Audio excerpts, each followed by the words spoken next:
Serbia unmasks the EU. Europe trembles at the counterattack. Putin opens an ocean front. Nuclear weapons are armed. Greetings to our viewers on the GS Sai Gon TV YouTube channel. Ladies and gentlemen, the world has had a sleepless night. 3 political power bombs exploded simultaneously, shaking the entire global power chessboard. In Ukraine, an unprecedented incident caused a modern combat system to collapse for 4 hours. Starlink, considered the lifeline of the war, was completely paralyzed. Ukraine fell into a state of blindness and deafness amidst bombs and bullets. Immediately, Putin issued an urgent directive and launched a lightning counterattack. But that was not the biggest shock. Across the ocean, Donald Trump unexpectedly signaled the activation of the game of the century. A trilateral meeting between Putin and Zelensky. A move that could end the war or set the whole world ablaze in an unexpected way. Let's peel back the layers of truth in this special report. And don't forget to like, share, and subscribe to the channel so you don't miss any important developments. Serbia sets conditions for sanctioning Russia. If you want me to sacrifice, give me a place. A small Balkan nation just left all of Brussels stunned. Serbia, a name often considered by the West as a guest on the fringes of the EU, has just made a diplomatic move that made the entire European Union bloc turn pale. On July 25, Mr. Nemanja Starović, Serbia's Minister for European Integration, threw a statement like a ticking bomb directly onto the EU leaders' meeting table. Serbia will only agree to sanction Russia if Brussels shows a real, concrete, and irreversible commitment to EU membership. The statement was unvarnished, unambiguous, and most importantly, no longer accepted standing on the sidelines. For the past 3 years, Serbia has been continuously pressured to choose sides between Russia and the West. But Belgrade has resolutely maintained neutrality. Not because they blindly adore the Kremlin, but because they understand. This is a game where if one wrong move is made, the price will be the complete collapse of the economy. Sanctions will not harm Russia much, but they will collapse the entire Serbian economy, Mr. Starović stated definitively, a statement like a knife cutting through the glossy paint of European unity, and he was not wrong. During the COVID-19 pandemic, Croatia, a neighboring country and EU member, received over 22 billion euros in aid from Brussels, while Serbia received only 165 million, a cold slap to the trust that the EU had worked hard to cultivate. Why should Serbia sacrifice national interests? For sanctions they had no say in, no share of support, and no commitment to their future. Belgrade has run out of patience. Serbia refuses to continue being an overnight inn in a house where they don't have the key. If Europe wants Serbia to sacrifice its traditional relationship with Russia, it must prove that Serbia is a worthy member. Not just on paper, but in reality, with long-term strategic interests and vision. That's not a bargain, it's a warning. And it's confusing all of Europe. Russia is Serbia's existential ally. The EU can hardly tie Belgrade's hands, even in dreams. To understand Serbia's stance today, one cannot ignore the deep-rooted, historical, and geopolitical relationship between Belgrade and Moscow. Serbia is not just a small Eastern European country seeking its way into Europe, but also a nation with deep memories of Russia's companionship in times of life and death. Both nations are closely linked by Orthodox Christian culture, by blood-stained pages of history in the fiery Balkan Wars. But deeper than that is the trust forged over decades. When the whole world turned its back, only Russia remained. The Kosovo issue is the clearest proof. When the West pushed for the unilateral recognition of Kosovo's independence, Russia was one of the few countries that resolutely refused to recognize it and used its veto power in the Security Council to block all legitimization efforts. For Serbia, that was not just support but a vital strategic shield. President Aleksandar Vučić has repeatedly affirmed Serbia's opposition to sanctioning Russia, but he also did not absolutely rule out a pivot if national interests demanded it. However, don't mistake that for being easily manipulated. Serbia does not act according to slogans of European values, Western freedom, or international morality, which are often used as a facade for geopolitical calculations. On the contrary, Serbia acts as a nation that knows its position well and will never sacrifice relations with strategic allies just to please those who have never shared risks with them. The EU can pressure Serbia with integration commitments, financial aid packages, or promises of a seat in the European House. But Belgrade will not let itself be tied down before Moscow, which once parted ways to save them from loneliness. For Serbia, Russia is not just a partner, but the last protector in an uncertain world.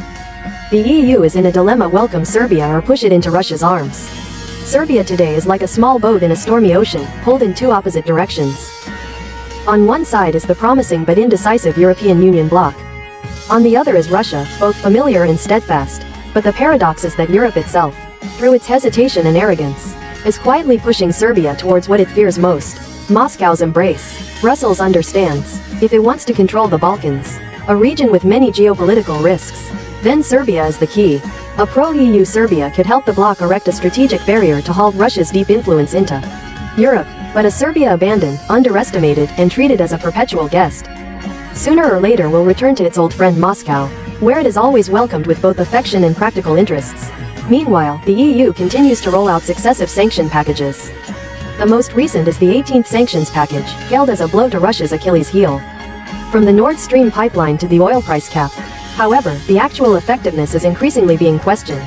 While Europe struggles with inflation, energy crises, and political divisions, Russia quietly expands its influence into Asia, the Middle East, and even Africa. Moscow no longer needs the European market as it once did, and that makes the sanctions from Brussels nothing more than dull blades wielded in desperation. If Brussels continues to evade Serbia, failing to provide a clear integration roadmap with substantial mutual interests, then sooner or later Serbia will return to the East, not out of sentiment, but out of existential reality. And then, Europe will lose not only a potential ally, but also strategic control over the entire Balkan region. Russia counterattacks like a storm, using cheap smart bombs to hit Ukrainian command posts. Immediately after Ukraine's Starlink system was completely paralyzed, the Russian aerospace forces did not miss the golden opportunity to launch one of the most precise and devastating strikes since the beginning of summer. In an operation described by Russian military media as a masterpiece of cold calculation, a series of ODAB aerial bombs were deployed, but the special point is that these were not state-of-the-art weapons, but conventional bombs smartly upgraded with UMPK guidance kits.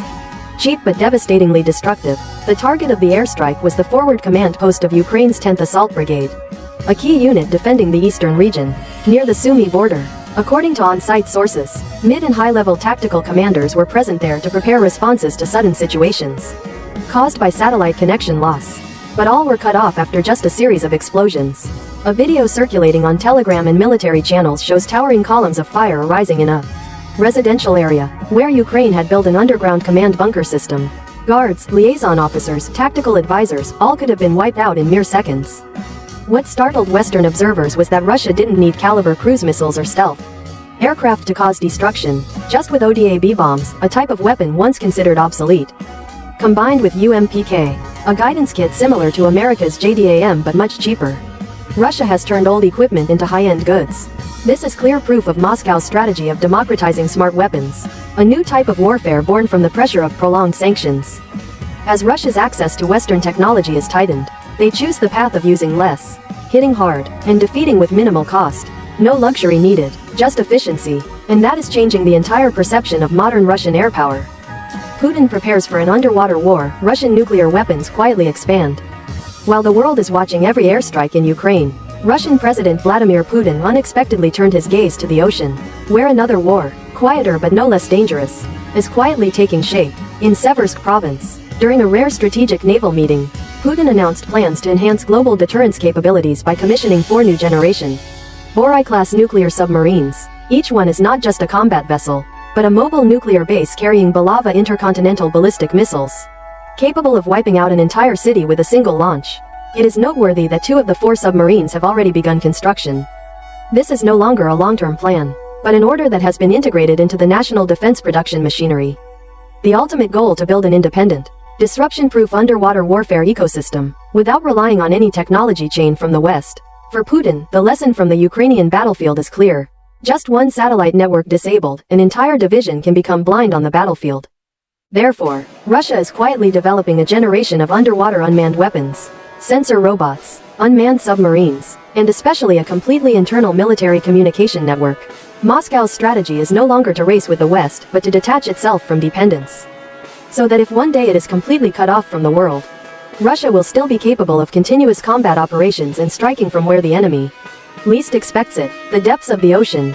And if the West dares to play tricks like satellite signals or technological encirclement, the Kremlin is ready to bang the table and overturn the chessboard from beneath the sea. Trump launches the game of the century. The Putin-Zelensky meeting is about to become a reality. As all eyes were focused on the fierce fighting in Ukraine, a figure once considered to be out of the global political scene unexpectedly returned and shook the entire geopolitical chessboard. Former US President Donald Trump has just signaled that he is facilitating a trilateral meeting between himself, Russian President Vladimir Putin, and Ukrainian President Volodymyr Zelensky, which could take place in Istanbul, Turkey. At the same time, Turkish President Recep Tayyip Erdogan spoke out to confirm Ankara is ready to play the role of stage setter for the biggest dialogue since the conflict began. A Russia-Ukraine-US meeting could completely change the course of the war or trigger uncontrollable chain reactions. President Zelensky immediately responded, frankly stating his readiness to meet both leaders simultaneously. In war, a leader is only willing to sit at the negotiating table when either they are too desperate or preparing a breakthrough move. The Russian side was more reserved. Putin did not speak publicly, but Kremlin spokesman Dmitry Peskov clarified the stance. A high-level meeting will only take place if there is thorough preparation and a substantive agenda. In other words, Russia is not coming for a photo op, but to sign documents that will reshape the situation. If the meeting is held, it's not just a diplomatic event. This will be a historic game, where three powerful figures, one who started the war, one who bears the war, and one who wants to end the war, sit at the same table. And with Donald Trump as the initiator, observers understand that anything can happen, from peace negotiations to a reversal of the war, even determining the global balance of power. Cold warning from Hungary: time is no longer on Ukraine's side. As the world debated the possibility of a Putin, Zelensky, Trump meeting, a sharp, cold voice from the heart of Europe suddenly rang out, like a bucket of cold water poured directly on those still harboring illusions of military victory. Hungarian Prime Minister Viktor Orban, long considered a dissenting voice in the EU, went on national television and issued an uncompromising warning: the door to peace is slowly closing, and no one, not even the West, has ever defeated a nuclear-armed superpower. A statement that directly shut down the fight to the end mindset of Kyiv and strategists in Brussels or Washington. Orban didn't just speak idly, he recalled his bold diplomatic trip in 2024, when he was one of the few leaders who dared to visit both Moscow and Kyiv to propose a two-phase ceasefire plan. At that time, Ukraine still had bargaining chips, but Kyiv refused, believing the West would pump enough weapons to secure a complete victory. Now, according to Orban, time is no longer on Ukraine's side. The battlefield is stalemated, aid is dwindling, public morale is weary, but Kyiv still refuses to face reality. Belief in a complete military victory is a dangerous illusion. He emphasized that mutual distrust between Russia and Ukraine had killed all previous negotiation opportunities, and with each passing month, the chances for peace become more fragile. And the cost of the war is getting higher and higher. Not just for Ukraine, but for all of Europe, as Putin remains silent.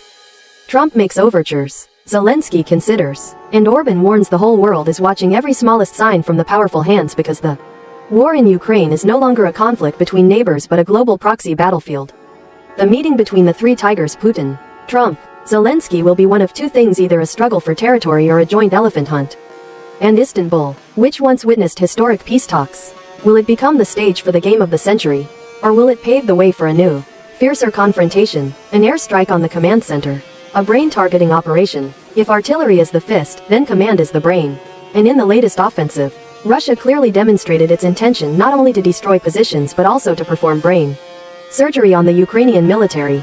Specifically, one of the most shocking strikes last week was the precise airstrike on the city of Konotop, where a high-level meeting of Ukrainian officers and some special personnel was confirmed to be taking place. According to news agencies MK and Veda, the attack was carried out using cruise missiles and kamikaze UAVs targeting the building that was once the former headquarters of the Ukrainian Ministry of Internal Affairs. This is believed to be the temporary gathering point for the Southern Operational Command. Notably, many pro-Russian sources claim that among those present at the meeting were foreign officers from French Special Forces. If this information is accurate, then this is proof that NATO's presence in Ukraine is deeper than they admit. Not stopping at Kherson, in the same operation, Russia also launched multiple simultaneous attacks on forward command centers, UAV coordination points and radar stations in the cities of Sumy, Chernihiv, and Mykolaiv, which are vital operational hubs for Ukraine in the eastern and northeastern regions. Russian military analysts call this the brain strike tactic, paralyzing the nervous system. Instead of wasting ammunition destroying individual tanks or weapons depots, they strike directly at the command centers, where units and weapons are coordinated. Once the command network is neutralized, Ukrainian units, even with full firepower, will lose direction, fall out of sync, and become disorganized in combat. Russia seizes strategic village, cuts off Ukrainian logistics. Russia's summer offensive continues to make significant progress as its army gained full control of the village of Novoekonomikoy in the Donetsk region, a small but extremely strategically important settlement after many days of continuous siege.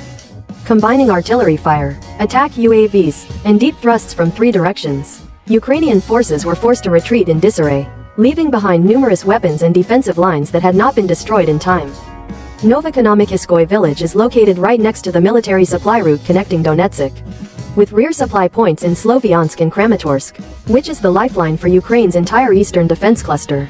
Russia's capture of this area is like putting a knife to the throat of Ukraine's logistics line, threatening its ability to resupply, rotate, and transport ammunition at nearby front lines.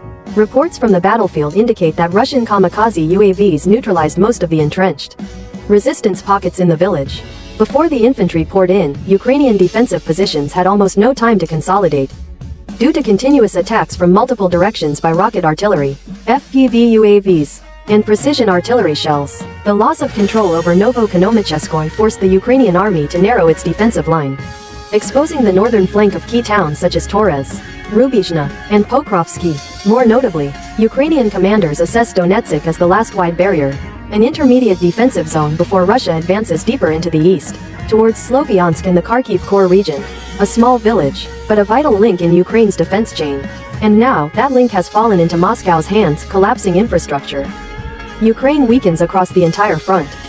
After 3 consecutive days of large-scale airstrikes, Russia has released a series of shocking statistics, showing that the current offensive is no longer about isolated target strikes, but a systematic general assault aimed at Ukraine's entire military and command infrastructure. According to the Russian Ministry of Defense, in just 72 hours, Russian forces inflicted casualties on over 4,000 Ukrainian soldiers, completely eliminating several key combat units in Donetsk and Zaporizhia, destroyed dozens of armored vehicles, self-propelled artillery, radars, and UAVs, including modern Western-supplied equipment like HIMARS and M109s, destroyed numerous ammunition depots, communication centers, forward command posts, and logistics gathering points, severely disrupting Ukraine's coordination and supply capabilities. In this series of attacks, Lancet kamikaze UAVs and long-range attack variants played a central role. Notably, in the Seversk and Zaporizhia regions, Russian UAVs destroyed a Mike Bradley infantry fighting vehicle along with a UAV assembly station, using imported components from Turkey. Several foreign engineers present at the scene were reportedly injured in the explosion, but this has not been confirmed by the Ukrainian side. Most notably were the 3 consecutive waves of attacks targeting the city of Kryvyi Rih, also known as Kryvybiaz, a place rarely on the list of previously targeted airstrikes. According to revelations from some Russian intelligence sources, this area might be concealing an undetected underground command center, where many high-ranking officers are concentrated, UAV technology engineers and even international advisors assisting Ukraine in battlefield coordination. If this information is accurate, then Russia is pursuing a strategy of striking at the Achilles heel, not only to destroy material assets but also to paralyze Ukraine's military operational nervous system. It is not excluded that the operation targeting Kryvyi Rih is the result of months of intelligence gathering, with the goal of striking directly at a command center that had never been revealed. Military experts assess that Russia's shift from attrition warfare to precision strikes using a technological and information pincer model indicates that the conflict is entering a phase of dismantling the operational structure of the Ukrainian army, a strategy that could determine the battlefield situation in the coming months. Ladies and gentlemen, what is happening shows that the Ukrainian battlefield is entering a new phase of escalation, where precise, deep, and dangerous strikes are gradually depleting Kyiv's resistance. Without clear and urgent intervention, the risk of Ukraine's front lines collapsing in the next few months is entirely possible. Russia drops thermobaric bombs, 10th Brigade wiped out. On July 24th, the Donbas battlefield witnessed one of the most intense airstrikes since the beginning of the year.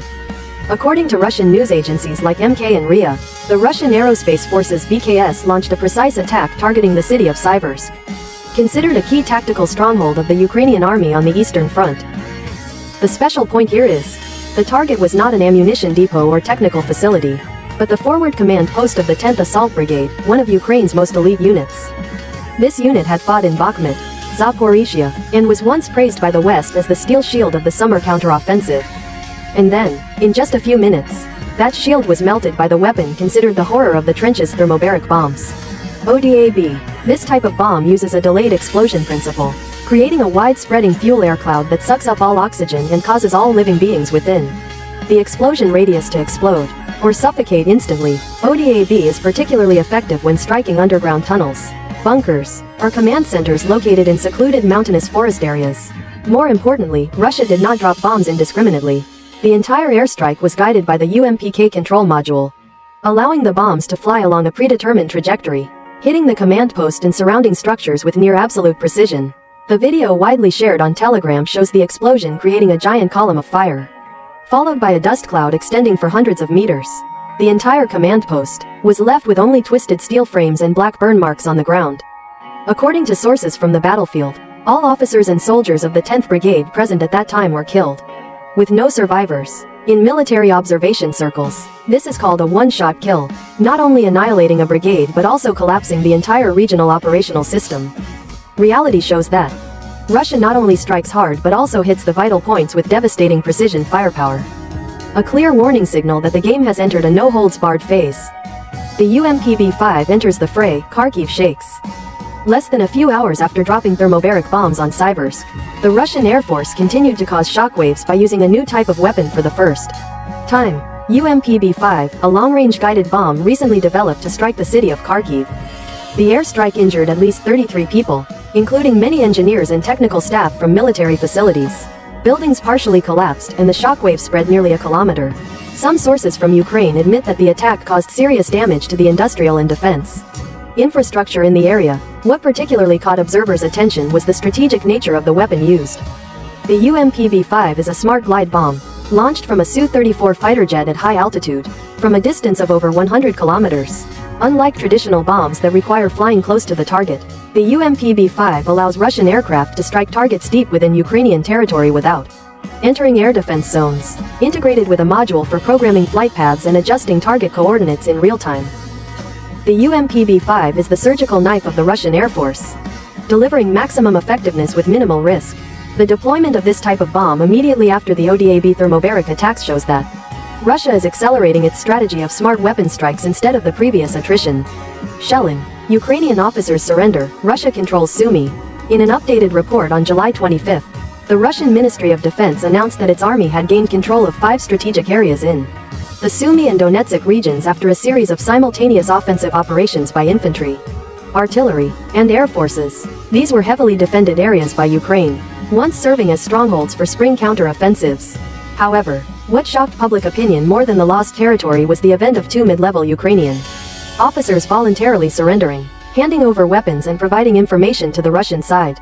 Russian military media emphasized that this was not a capture, but a voluntary surrender of arms. A signal indicating that the morale of a segment of the Ukrainian army is at an alarming low. Damage statistics from the Russian side indicate that within 1 week, nearly 6,000 Ukrainian soldiers were put out of action, including over 1,600 on the Western Front alone. In addition to personnel, Russia also claimed to have destroyed dozens of tanks, armored vehicles, radar systems, and mobile command posts, equipment originally supplied by the West. Russian combat groups deployed seamless coordination between attack UAVs, cruise missiles, and long-range rocket artillery, turning the entire Sumy front into a continuous kill zone, with logistics lines broken and communication systems in chaos. Many Ukrainian units found themselves isolated, unable to resupply or retreat. A big question is being posed to the Kyiv government. Is there still a chance to turn the tide when Russian firepower is superior and Western support is steadily decreasing? A collapsing front might only need one crack. And in Sumy, that crack has materialized with 2 Ukrainian uniforms raising their hands in surrender. GS destroys UAV station, Su-34 clears targets. While the Donetsk front had not yet cooled down after the thermobaric bomb airstrikes, in the southern Konstantinovsky direction, the Russian army continued to launch a series of absolutely precise attacks, combining modern artillery and long-range airstrikes. As a result, a Ukrainian UAV control station was completely wiped out, along with its entire operating crew inside. The opening strike was carried out by the 2S4 Tyalpin self-propelled mortar, a new generation of artillery specifically designed for counter-battery fire and destroying fixed targets from a distance, with a range of over 30 kilometers and equipped with an automatic targeting and navigation system. The 2S4 Tyalpin does not need direct contact with the front line, yet can hit targets hidden deep in forests. Amidst complex terrain, battlefield sources reported that after a Russian reconnaissance UAV detected a Ukrainian UAV control station camouflaged within a dense forest belt, the coordinate data was transmitted to the artillery command center. Immediately after, the 2S4 Tyalpin loaded 240mm artillery shells, fired, and destroyed the target with just a single volley. Not stopping there, just a few hours later, the Su-34, a multi-role fighter bomber of the Russian Air Force, took off from the rear, flew high, and dropped UMPK-guided bombs targeting Ukrainian military strongholds in the area. The bombs were pre-programmed to fly along an optimal trajectory to avoid radar. evading air defense systems and hitting targets from a safe distance. After completing its mission, the Su-34 returned safely to base, confirming the increasingly proficient long-range, no-loss combat model that the Russian army is employing. Detect from afar, strike from afar, retreat safely, but the damage caused was immense. In a battlefield where UAVs dominate every corner, destroying the control station is nothing short of blinding the enemy's forces. And that's exactly what Russia is doing. Step by step, target by target, without missing a single shot. A wave of protests is rising. The EU budget is not a war fund for Ukraine. As soon as the European Commission unveiled its massive draft budget of over 2 trillion euros, a hidden wave of discontent immediately surged across European capitals. A series of countries, from east to west, from northern to central Europe, simultaneously protested, and the most repeated slogan was "This is not Ukraine's budget." Hungary was the most vehement in its reaction. Prime Minister Viktor Orban, known for his tough stance, sharply declared, "The European Union is turning its loyal budget into a private purse for Kyiv." According to him, the excessive prioritization of Ukraine is eroding public trust in Brussels. Germany, Europe's leading economy, also showed no deference. Berlin frankly rejected the new spending plan, stating, "We cannot accept budget expansion while individual member states are tightening their belts to stabilize finances." The Netherlands quipped, "Money doesn't grow on trees." Meanwhile, Austria called this proposal unrealistic and detached from reality. Sweden, Finland, Denmark. The frugal group of nations also collectively declared, "No country wants to spend an extra cent." The opposition is no longer isolated but has formed a fiscal front within the EU, where rational countries are trying to resist an increasingly skewed budget flow, where almost every large and small sum is poured into Ukraine. From weapon aid, humanitarian relief to paying soldiers' salaries, Kyiv's list of demands grows longer, while Europe's patience dwindles. And now, people are not only asking, does Ukraine need money, but also, when will the EU stop? Ukraine defaults, no money means no payment, a masterful pivot amidst a credit crisis. While still begging for more aid from the West, the Kyiv government stunned global financial markets with a blunt statement: no debt repayment. Specifically, last June, Ukraine refused to pay a bond worth $2.6 billion that had matured, citing, "We don't have the money. This isn't a normal debt. It relates to so-called GDP warrants, a mechanism that allows creditors to earn additional profits if the borrowing country's GDP grows by more than 3 per year." And according to official data, Ukraine's GDP in 2023 increased by 5.3, meaning the condition for additional payments to creditors was triggered. But instead of paying as promised, Kyiv retorted, "Do you think 5.3 is a lot? Last year, we had a recession of nearly 30. This small recovery is nothing to celebrate. A highly specious pivot, yet very much in line with a crisis." And this is not just a loss of trust, but also forces international investors to ask a painful question. Should they continue to pour money into a government that might default at any time?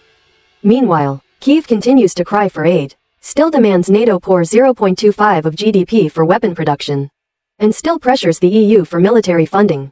The financial community is starting to worry. If Ukraine keeps borrowing and defaulting, will anyone be brave enough to lend again? And if a country that has already defaulted continues to go around begging for money, then the question is no longer whether to help, but whether there's enough sense to keep helping. No money, then NATO will pay for it. Not stopping at asking for ammunition, tanks, or air defense missiles, President Zelensky has now completely shifted to asking for money to run the country. And the one he singled out to open their purse was none other than NATO. Specifically, in a shocking statement, he proposed that NATO should allocate a full 0.25 of its annual GDP to produce weapons for Ukraine. But it didn't stop there. At the G7 summit, Zelensky even finalized a figure 40 billion annually, the necessary aid for Ukraine to maintain its national budget. Upon hearing this, many experts sighed.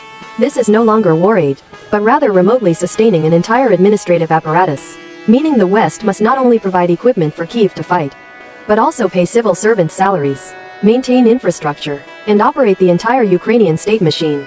Zelensky also hinted that, without money, he would not be able to continue forcing soldiers to fight, a type of statement that forced analysts to call it what it is. This is a form of political blackmail disguised as patriotism. The situation puts the West in a difficult position if they continue to be stingy with money. They will be dragged into a war with no end. But if they stop, the entire Eastern Front could collapse, taking with it NATO's credibility and strategy. A perfect trap, set not by Moscow but by the very democratic hero of yesteryear. Ukrainians are turning their backs as public morale cracks amidst the smoke and bullets. As the government tightens military conscription, raises taxes during wartime, and then turns its back on international debts, not only is Ukraine's economy exhausted, but the trust of its people is also beginning to fracture.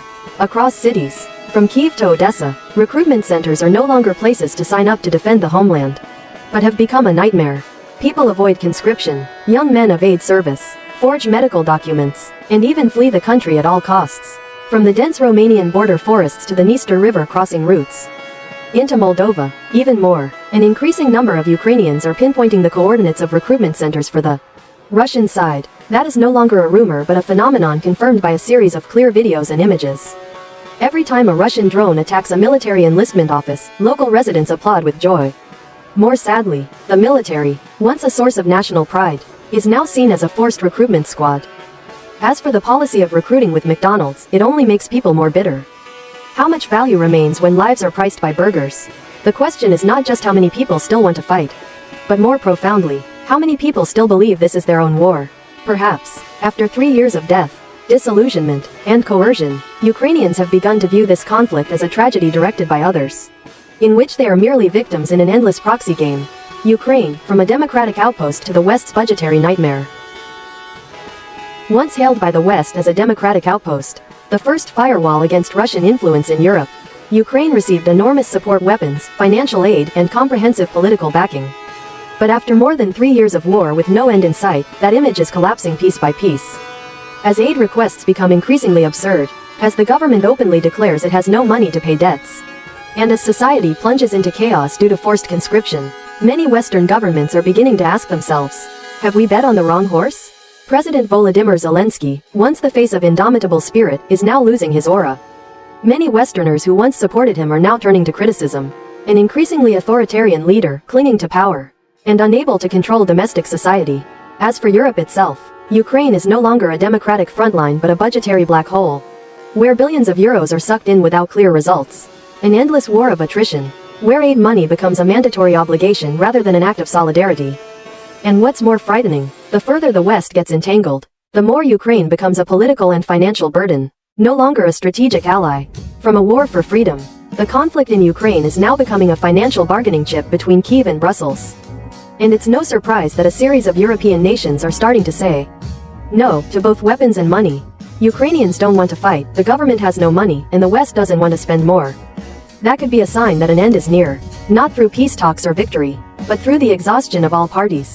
Ukraine, as the war drags on, the treasury is empty, and the people turn their backs. Entering the 4th year of the conflict, Ukraine is not only losing its battlefield advantage but also facing an internal nightmare. Financial exhaustion, human resource crisis, and dwindling public morale. The national budget deficit has exceeded 20% of GDP, a colossal figure unprecedented in Ukraine's modern history. Meanwhile, international aid is increasingly disrupted, and domestically, few want to go to war. New recruits have become as rare as white gold, not because the people lack patriotism, but because after 3 years of a murky, endless war, trust has run dry, and lives have become cold statistics. A harsh reality, most new recruits are not volunteers but are forced, and the desertion rate increases daily. Facing that dire situation, the Kyiv government did not choose de-escalation but continued to increase pressure through coercive measures. They lowered the conscription age from 27 to 25, while tightening penalties for draft dodgers. From property confiscation to imprisonment, recruitment teams now resemble manhunt squads, lurking, ambushing in the streets, even disguising themselves as delivery drivers to apprehend people right at home. However, all these measures only further enraged Ukrainian society. Social media is flooded with videos of people being dragged into vans in the middle of markets. Parents crying as they watch their sons forcibly taken away without a chance to say goodbye. The more violence used, the more the government loses public support. In this context, Kyiv launched a new tactic, luring people with money. Each new recruit who signs a contract will be rewarded with over 1 million hryvnias, equivalent to about $24,000 United States dollars. But will money be enough to mend a society fractured by prolonged war? The answer will be in the next part. 24,000 for a recruit, as McDonald's becomes a recruitment weapon. In a desperate attempt to attract young people to enlist, the Ukrainian Ministry of Defense recently announced an unprecedented financial incentive program. Anyone who signs a combat contract will immediately receive a bonus of over 1 million hryvnias, or about $24,000 United States dollars, an amount of money enough to buy a life. The Kyiv government not only announced it on official media but also launched a strong media campaign on TikTok and Instagram with a sarcastic slogan. This amount is enough to buy 15,625 McDonald's burgers. From the trenches to the fast food counter, war is now packaged in appealing messages for young people. However, the reality is harsher than what the Ukrainian government expected. After more than 2 months of widespread implementation, the number of people who signed up for military service under this bonus program reached fewer than 500 nationwide, an alarmingly low figure, because whether it's 24,000 or 50,000, no one wants to throw their life into what's called the extended version of the Bakhmut meat grinder. The people of Ukraine understand better than anyone. This reward is merely a farewell cost for a body thrown onto the battlefield. Meanwhile, the real-life scenes on the streets completely contradict the glossy media videos. Numerous clips show Ukrainian military forces, in coordination with police, apprehending men in broad daylight, dragging them off sidewalks, and forcibly putting them into vehicles like criminals. Public opinion is not only outraged but also resisting in a painful and cruel way, reporting the coordinates of recruitment centers to Russia, and every time a Russian drone strikes, destroying a military enlistment office, the people applaud with joy, as if bidding farewell to an oppressive force, not the army protecting the homeland. That's when money can no longer buy trust, and when the recruit with a burger policy has become a bitter symbol of a war that has lost its way. It's time for the EU to pay salaries for Ukraine, a blatant bargain amidst war. As the budget runs dry, recruits flee, and society is in disarray over military conscription, the Kyiv government launched a surprising move that stunned all of Europe. EU countries should pay Ukrainian soldiers' salaries, not weapon aid, not post-war reconstruction, but monthly salaries for soldiers holding guns on the battlefield. President Volodymyr Zelensky openly declared that Ukrainian soldiers are the most important weapon for protecting European security. Without them, who will stop Russia from advancing into Berlin, Paris, or Warsaw? The statement, at first glance, seemed like a call for solidarity. But upon closer inspection, it was a cleverly disguised ultimatum, a form of coercive bargaining. If you don't pay, we won't fight anymore. Europe, take care of yourselves. After 3 years of conflict, Ukraine has received hundreds of billions of dollars in aid from the US and EU. From weapons and equipment to national budget subsidies. But now, as aid sources begin to dry up, the Kyiv government is shifting the burden directly onto EU taxpayers.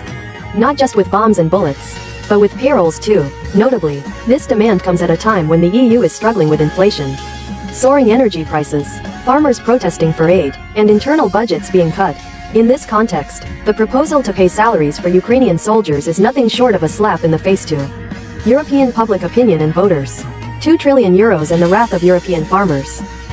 Who has to pay the price for the war in Ukraine? As President Zelensky held out his hand for more aid, a financial bomb had just exploded within Europe itself. The European Commission has proposed a new era budget worth over 2 trillion euros for the next phase, the largest figure in EU history. Of this, approximately 100 billion euros are earmarked for Ukraine's reconstruction, paving the way for Kyiv to join the EU. The problem is, where will the money come from? The answer enraged the entire continent.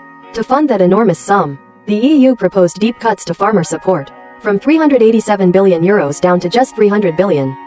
In parallel, they also created 3 new types of taxes: e-waste tax, tobacco tax, and corporate tax on businesses with over 100 million euros in annual revenue. The consequences were not hard to predict. A wave of reactions spread across rural Europe. In Brussels, hundreds of farmers poured into the streets, blocking roads with tractors, overflowing in front of the European Commission headquarters, carrying bright red banners. We feed the people, why are we being sacrificed for war? Protesters called the day the proposal was announced Black Wednesday, not only because farmers lost their rights, but also because the EU is sacrificing rural areas to serve a distant war whose end no one knows.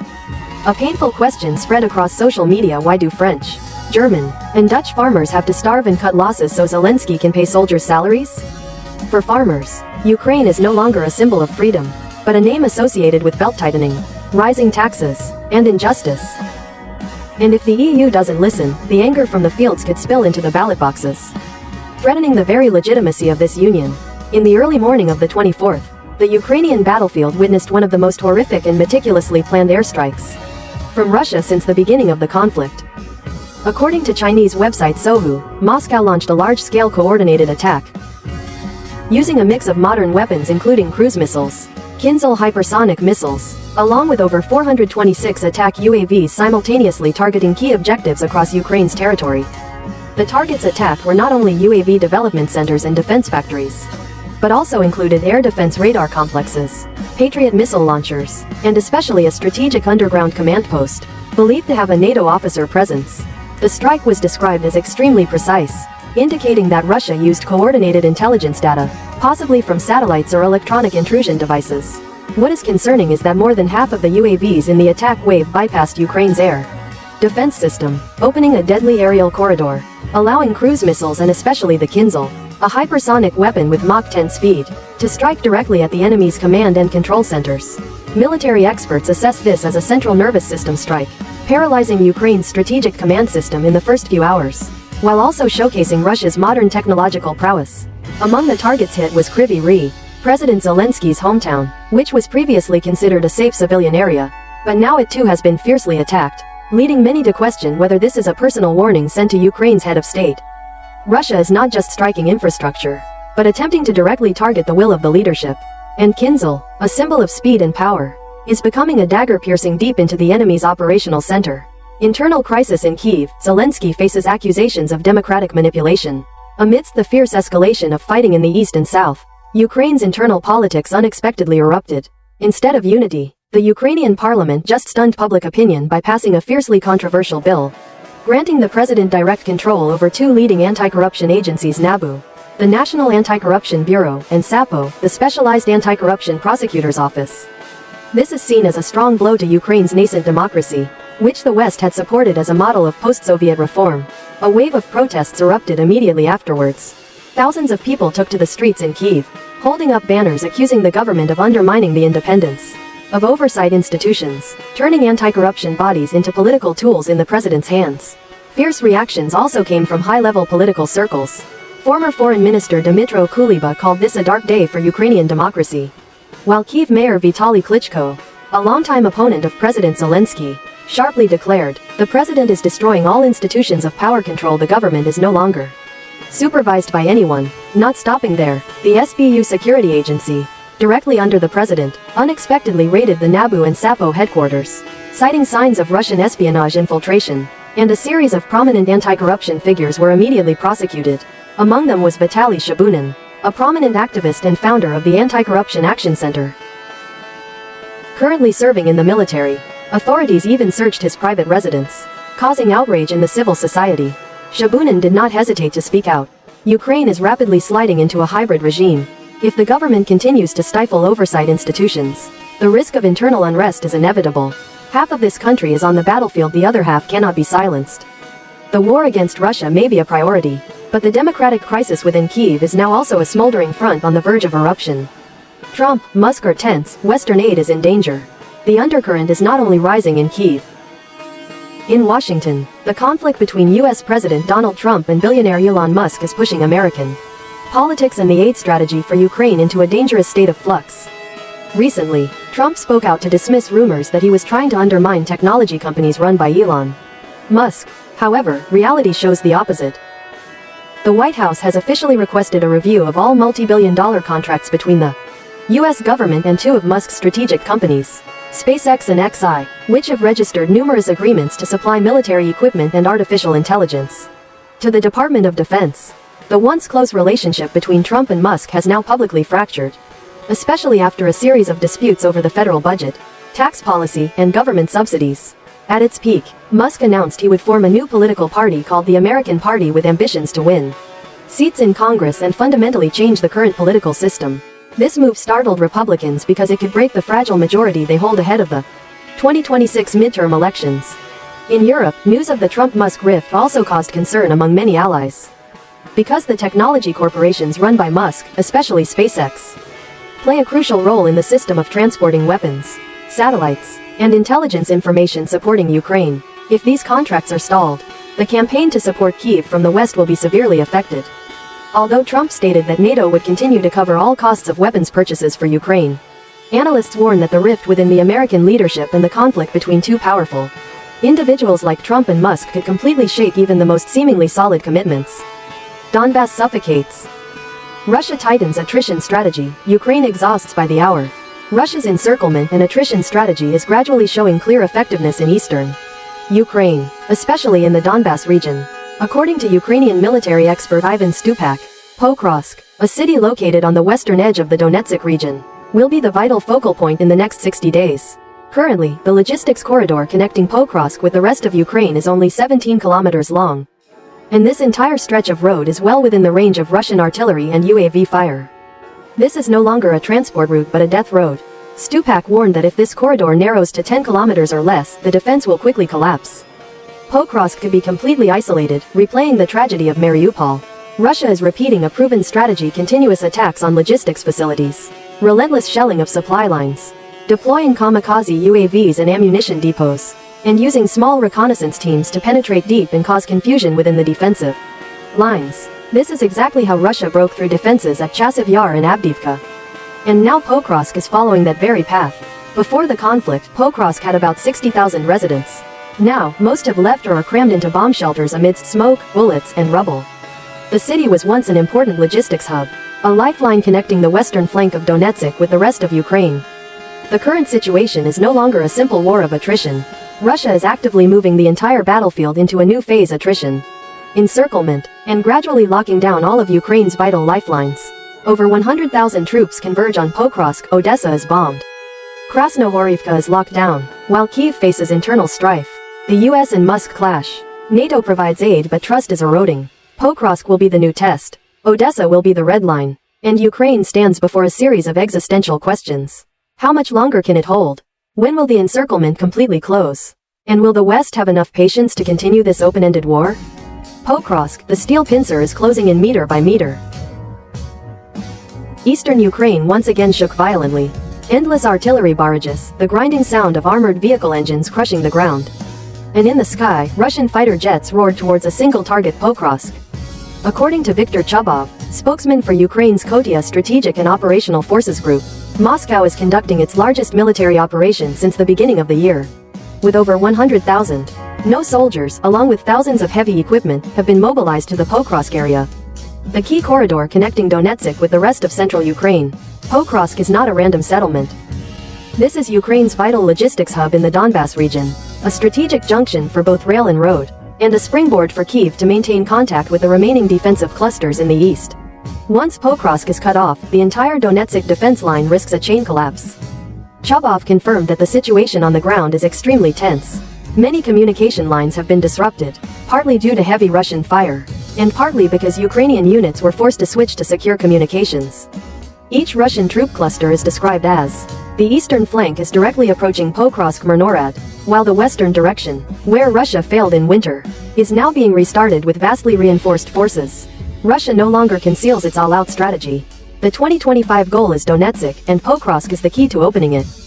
Military analysts believe that if Russia captures Pokrovsk or its outskirts within the next 60 days, Kyiv will suffer a severe tactical disadvantage, forcing it to retreat to deeper defensive lines or face the risk of losing the entire western flank of Donbas. Krasnohorivka is locked down, the steel trap is slowly closing.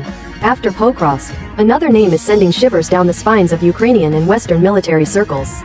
Krasnohorivka, this strategic city, located northwest of Donetsk, is now almost completely encircled by Russian forces in an operation likened to a steel pincer, suffocating every Ukrainian defensive unit. According to British military expert Alexander Mercouris, Russian advances are closing in on key areas, especially the intersections with the E50 highway, the vital transport artery connecting Ukraine's rear with the Donbas front line. Every road, every bridge in Krasnohorivka is now within Russian artillery range, plunging Ukraine's entire supply system in this area into a severe crisis. Mercouris described that never before in the entire war has Ukraine been so tightly squeezed on such a large scale. Krasnohorivka could become the breaking point for the entire eastern front. According to him, 3 Ukrainian brigades are being pushed into the encirclement, no longer capable of effective resupply and with no clear retreat path. In the worst-case scenario, this will be a second Mariupol, but this time with far more severe strategic consequences. The loss of Krasnohorivka is not just a geographical defeat but also a blow to the morale of the Ukrainian army. This city was considered the backbone of the Donbas defense line. Once it falls, the entire western flank of Donetsk will be exposed, and Russian forces will have the opportunity to push deep into central Ukraine. The atmosphere in Krasnohorivka is currently extremely suffocating. Russian artillery shells relentlessly, kamikaze UAVs hover overhead, Russian armored vehicle columns are poised on the outskirts, And while Ukrainian commanders still try to maintain troop morale, analysts warn that without urgent aid or a bold counterattack, Krasnohorivka could fall within weeks. Odessa ablaze, the soul of the Black Sea consumed by fire. A sleepless night swept through Odessa, the jewel of southern Ukraine, once likened to the crown of the old Russian Empire and now a battlefield of smoke and fire. In a large-scale airstrike, Russia used attack UAVs to target the city center. And then, while residents were still asleep, Priva's market, Odessa's over 200-year-old cultural symbol, suddenly burst into flames. Priva's is not just a market, but the living soul of Odessa, a place that has witnessed generations of trade, exchange, and the preservation of local traditions. The fire spread rapidly, engulfing ancient stalls, black smoke billowing into the sky like a shroud over the city once recognized by UNESCO as a special cultural heritage site. Throughout the central streets, fire sirens blared. Authorities worked to rescue people from a 9-story apartment building hit by UAV debris. Over 30 residents were evacuated, and 5 trapped individuals were successfully rescued in the nick of time. Service dogs dug through layers of rubble, trying to find any remaining signs of life. Not stopping there, the fires spread to residential areas, gas stations, and commercial zones around Primorsky Boulevard, the famous tourist street along the Black Sea coast. Images of shattered windows and UAV debris scattered everywhere reminded many of the devastation in Mariupol 2 years ago. Although Odessa has not been completely destroyed, every airstrike on this city carries deep strategic and psychological significance. Russia is trying to strangle Ukraine's coastal transport system, where Odessa accounts for up to 70% of exports, especially wheat and agricultural products. Once Odessa is blockaded or crippled, the global supply chain will be disrupted, and Ukraine will lose its vital gateway to the world. Counterattack from Kyiv. 105 UAVs penetrate Russian defenses. Sochi shakes. As Russian offensives tightened their grip on eastern and southern Ukraine, Kyiv launched a bold, unexpected, and deeply symbolic counterattack. Hundreds of attack UAVs swarmed Russian territory, forcing at least 8 military and civilian airports to temporarily close. On the night of the 25th, the sky over the Krasnodar region, where Russia's strategic infrastructure hubs are located, was lit up by anti-aircraft fire. Among them, Sochi, a famous tourist city and a sensitive gathering point for the Russian Air Force, became one of the main targets. Air traffic here was almost completely paralyzed. 45 flights were delayed, passengers crowded in the terminal in confusion. And on the railway line, Ukrainian UAV debris hit a train, injuring 2 people. According to an official statement from the Russian Ministry of Defense, on that night alone, air defense systems had to repel as many as 105 Ukrainian UAVs. Specifically, 26 were shot down in Belgorod, 25 in Bryansk, 23 in Rostov, and 8 in Krasnodar. This is the second consecutive day Ukraine has launched a high-intensity UAV operation, showing that Kyiv's long-range strike capability is being steadily maintained, despite pressure at the front lines. Notably, analysts believe these UAVs are not merely for show. Ukraine's strategic goal is to cause deep disruption within Russia, interrupt logistics, and create political and psychological pressure on the Russian populace, especially in areas previously considered safe rear bases. Western intelligence experts believe these strikes are coordinated seamlessly with satellite data and AI technology, helping Ukrainian UAVs bypass multiple layers of defense, though not without losses. But more importantly, Kyiv is showing that UAVs are cheap, flexible weapons that can keep even cities far from the front lines awake at night. The UAV technology war is becoming a second front, where Ukraine is by no means at a disadvantage. And every strike on Sochi or Krasnodar carries a clear message: we can reach your doorstep. A quiet but strategic restructuring, one of the most notable changes under the new government in Berlin. Though not loud, is strategically reshaping the adjustment in the power structure of the Ministry of Economy and Energy. If his predecessor Robert Habeck once embraced 2 roles, both as an economic growth planner and as an architect for environmental goals, then under Ms. Katarina Rich, these 2 areas have been clearly separated. Ms. Rich will focus entirely on industrial recovery, energy restructuring, and unblocking supply chains. As for the goals of CO2 emission reduction, renewable energy or carbon neutrality will be handled by a separate department. This is not ordinary decentralization but a deliberate restructuring step. Berlin wants to avoid a scenario where development and environmental policies conflict and hinder each other, as in the previous period. Instead, they are experimenting with a new model, policy symbiosis, where economy and environment do not clash but are forced to coordinate seamlessly. In the context of Germany's wavering industry, escalating energy prices, and increasingly expensive green targets, such a division of responsibilities is not just administrative technique but also a directional statement. Economic recovery is the top priority. But it will not come at the cost of turning away from climate. Echoes from the pipeline when Berlin dreams again of Eastern gas. Changes in personnel and power structures within the new government are merely the tip of the iceberg, the most visible part on Berlin's political surface. Beneath that calm water, a silent but strategic movement is taking place. Germany is quietly starting to talk about Russian gas again. There are no official statements, no public documents, but the signals from within the conservative CDU alliance, the force regaining influence after the election, are becoming increasingly clear. The first to break the silence was Mr. Hennis, a key figure in the formation of the coalition government. In a closed meeting with strategic delegates, he uttered a brief but weighty statement. If a future of peace and stability can be established in Ukraine, then Germany could certainly consider restarting the gas flow from Russia. A gentle, diplomatic statement, even full of hypothetical conditions. But it is precisely that controlled ambiguity that is the key to opening the door that Berlin had slammed shut after the Ukraine conflict. In essence, these are not idle words. It is the prelude to a new symphony, where the Nord Stream pipeline, once sealed, might one day echo with its familiar hum, the sound of energy, industry, and a dream of rebuilding East-West relations. The name once sealed, Nord Stream, returns to the negotiating table.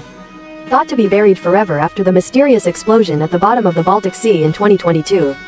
Nord Stream 2, the most controversial symbol in German-Russian relations, was unexpectedly brought up again by a high-ranking figure in the new government. Mr. Thomas Bareis, a CDU coalition member and the person in charge of national energy infrastructure, caused a stir in the media when he publicly mentioned the possibility of reactivating this pipeline system. However, he did not advocate for a full and unilateral revival. Instead, he spoke of an intermediate option, a wise transitional solution. Accordingly, if geopolitical conditions allow, Nord Stream 2 could be partially reactivated under technical supervision from the US, NATO, or international organizations. This is not only a way for Berlin to regain access to cheap and stable gas from the East, but also a diplomatic shield to avoid being accused of being pro-Russian within Europe. This tactic is clearly a two-front move. It simultaneously maintains face with Western allies and reopens access to available energy supplies, which is becoming increasingly urgent given high LNG prices and the inability of renewable energy to meet demand. Nord Stream 2, once considered a taboo name on Berlin's agenda, has now begun to creep back in.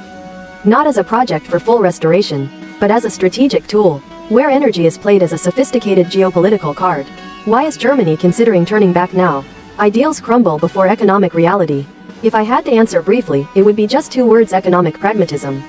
After 2 years of pursuing alternatives like liquefied natural gas, LNG, from the US and the Gulf, Germany is facing a bitter reality. Costs are too high, supply chains are unstable, and most importantly, energy is not cheap enough to retain industry.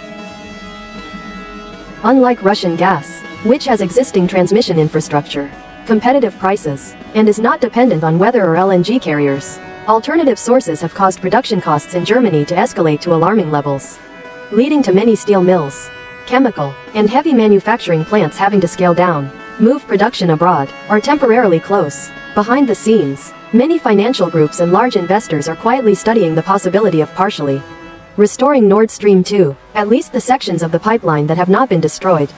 Notably, not only German businesses but even some American investors are starting to show signs of softening. Some sources indicate that if technical cooperation with Berlin allows them to intervene deeper in the European energy game, then the possibility of the US giving a technical green light, rather than a political one, is entirely possible. How does Eastern Europe react? Chills down the spine at the signal from Berlin. When signals from Berlin began to flicker, the entire Eastern European belt immediately trembled. For countries like Poland, Ukraine, and the Baltic states, Germany discussing the possibility of restoring energy ties with Russia is nothing short of a stab in the back. They opposed Nord Stream 2 from the day it was still on the drawing board. And if this project revives, even partially, it will be seen as an act of betrayal of the spirit of European solidarity. No country is more worried than Ukraine. The Nord Stream 2 pipeline, if reactivated, would completely bypass Kyiv's traditional transit role, causing Ukraine to not only lose enormous revenue from gas transit fees but also be pushed to the sidelines of the continent's energy map. For a Ukraine struggling in conflict and needing every euro of aid, this is a vital blow. As for Poland and the Baltic states, they have never trusted Russia. They view any conciliatory moves by Berlin towards Moscow as a strategic threat, not only in the energy sector but also for regional security. The revival of Nord Stream 2 is For them, a sign that Berlin is willing to prioritize national economic interests over collective interests, and is ready to compromise with an adversary they consider an enemy. While Eastern Europe reacts emotionally, then the current Berlin is far from the Berlin of 2022. A time still reeling from the conflict in Ukraine. Germany today no longer acts on emotion. They know they cannot return to the old dependency model, but they also cannot continue to pay the price for expensive solutions. And impossible, Berlin is seeking a new equation where three elements must coexist. National interest, alignment with the West, long-term energy security. The question is no longer whether or not to turn back, but how to turn back in a controlled manner, without blowing up the European political front. And that is an extremely difficult problem that Germany is trying to solve step by step. Germany is about to break free from the moral spiral, a strategic awakening. The core question now is no longer whether or not to resume energy relations with Russia, but whether Germany has the courage to act in its own core interests. Despite pressure from Eastern European allies and European public opinion, for many years, Berlin has been bound by something called strategic morality, where decisions are not entirely based on efficiency calculations, but also influenced by image, collective belief, and alliance commitments. But the world is changing, and Germany, after a cold winter, production crises, and soaring energy prices, is forced to recalculate. If Berlin truly dares to break free from that moral orbit to pursue an energy policy based on reality and national interest, then that will be the beginning of a period of strategic awakening, where every decision is weighed by cost, consequence, and control. In politics, there are no permanent enemies, only permanent interests. And Germany, once seen as the torchbearer of European ideals, is now gradually transforming into a pragmatic player, full of calculation and clear-headedness on the energy chessboard.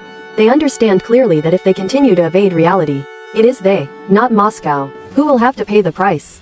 Therefore, though not loudly declared, Berlin is quietly reopening the door that was once slammed shut with Russia. But this time, they want to enter with an active stance, not as a dependent. And above all, is the one who controls the rules of the game that is still unfolding. And the winner is not necessarily the one who speaks loudest, but the one who knows when to act. Thanks so much for your time to watching my video.